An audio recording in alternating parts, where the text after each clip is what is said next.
আসসালামু আলাইকুম ভাই ব্রাদার্স, কি অবস্থা তোমাদের? তো তোমাদের জন্য আজকে আবার আরেকটা পার্ট নিয়ে হাজির হয়ে গেলাম।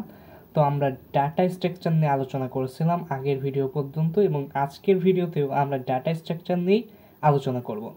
তো চলো শুরু করা যাক। আজকে আমরা লিঙ্ক লিস্ট শিখব, কিন্তু লিঙ্ক লিস্টের শুধু আমরা যে ধারণাটা রয়েছে বা যেটাকে আমরা বলি কনসেপ্ট, সেই কনসেপ্টের বিষয়টা আমরা লিঙ্ক লিস্টের শিখে নেব।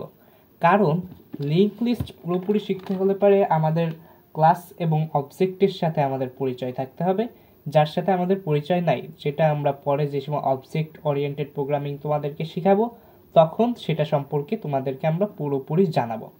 তার আগে পর্যন্ত কিন্তু এই ধারণা নিয়েই থাকতে হবে লিঙ্ক লিস্টের। তো চলো আমরা প্রতিবারের মতো ধরাধরি শুরু করে দিই। ধরো এক ছুটিতে তুমি ও তোমার বন্ধুরা সবাই কক্সবাজারে গিয়েছো, সবাই হাতে হাত ধরে সমুদ্রের সুন্দর দৃশ্য উপভোগ করছো।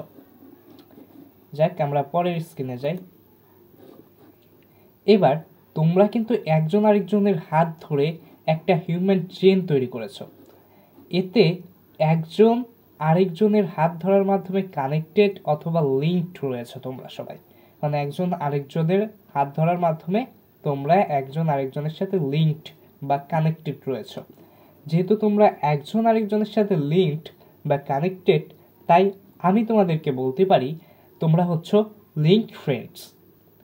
একইভাবে এই একই ধারণা কাজে লাগে আমরা যখন কোনো লিস্টের ডাটাগুলো একে অপরের সাথে লিঙ্ক থাকে বা যুক্ত থাকে বা সম্পর্কিত থাকে, তখন তাকে আমরা লিঙ্ক লিস্ট বলি। আরও ভালোভাবে বলতে পারে সেটা হচ্ছে তোমার লিঙ্ক লিস্ট হচ্ছে এমন একটা লিস্ট যার প্রত্যেকটা ডাটা একটা আরেকটার সাথে সম্পর্কিত বা কানেক্টেড।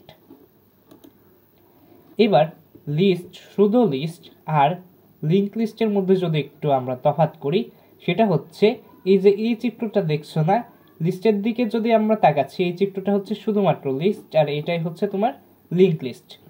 এই শুধুমাত্র লিস্টের দিকে তাকালে পরে দেখবো যে প্রত্যেকটা ডাটা স্বাধীন, একটা আরেকটার সাথে কোনো সম্পর্ক নেই। যেমন এই মানুষটার সাথে এই মানুষটার কোনো সম্পর্ক নেই।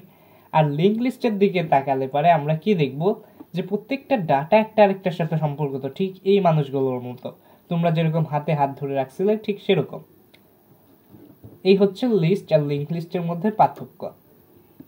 এবার আমরা আইটেম নিয়ে কথা বলি। আইটেমের ব্যাপারটা হচ্ছে লিস্টের প্রত্যেকটা আইটেম বা উপাদানকে আমরা এলিমেন্ট বলতাম, ঠিক আছে? আর লিঙ্ক লিস্টের প্রত্যেকটা উপাদানকে বলা হয় নোড। আশা করি তোমরা এলিমেন্টের কথা মনে আছে, তাই না? ঠিক সেরকমভাবেই আমরা প্রথম মানে লিঙ্ক লিস্টের প্রত্যেকটা উপাদানকে বলি নোড, আর শুধুমাত্র লিস্টের এলিমেন্ট। এবার লিস্টের এই এলিমেন্টের থেকে নোটসের কিছু পার্থক্য রয়েছে। সেই পার্থক্য হচ্ছে প্রত্যেকটা নোট এর দুইটা করে ইনফরমেশন অবশ্যই থাকে। একটা হচ্ছে ডাটা অর এ ভ্যালু, আর নাম্বার 2তে আছে a pointer to the next node, মানে পরের নোডের জন্য মানে যে জিনিসটা থাকে। আমি তোমাদেরকে বলি, এই ডাটা অর এ ভ্যালু বা যে ডাটার কথা বলছো, এটা কিন্তু আমাদের শুধুমাত্র লিস্টেও থাকে, কিন্তু যে তার জন্য পরে শুধু ডাটা থাকলে পরে তাকে আমরা বলি এলিমেন্ট। আর যখনই তার সাথে নাম্বার 2 চলে আসে, অর্থাৎ একটা পয়েন্টার চলে আসে, তখন তাকে আমরা বলি নোড। এই পয়েন্টার বিষয়টা হচ্ছে, আসলে পয়েন্টার হচ্ছে একটা স্পেশাল প্রপার্টি যা পরের নোড বা পরের যে এলিমেন্ট থাকে তার সাথে কানেক্টেড করে দেয় ডাটাগুলোকে। এই যে এরকম, এই যে লিঙ্ক লিস্টের প্রথম নোডকে বলা হয় তোমার হেড। এই যে এইখানে প্রথম এলিমেন্ট না, প্রথম নোডটা হচ্ছে তোমার ব্যাটম্যান, এই যে হেড। আর লাস্টের যে এলিমেন্ট রয়েছে বা নোড রয়েছে সেটাকে বলা হয় টেল। আর মাঝখানে যেগুলো থাকে সেগুলোকে শুধু নোড বললেই চলে। আর এত কিছু মনে রাখতে যদি কষ্ট হয়, তাহলে পরে জাস্ট লিঙ্ক লিস্টকে একটা কুত্তার সাথে তুলনা করবা, বা সরি কুকুরের সাথে তুলনা করবা।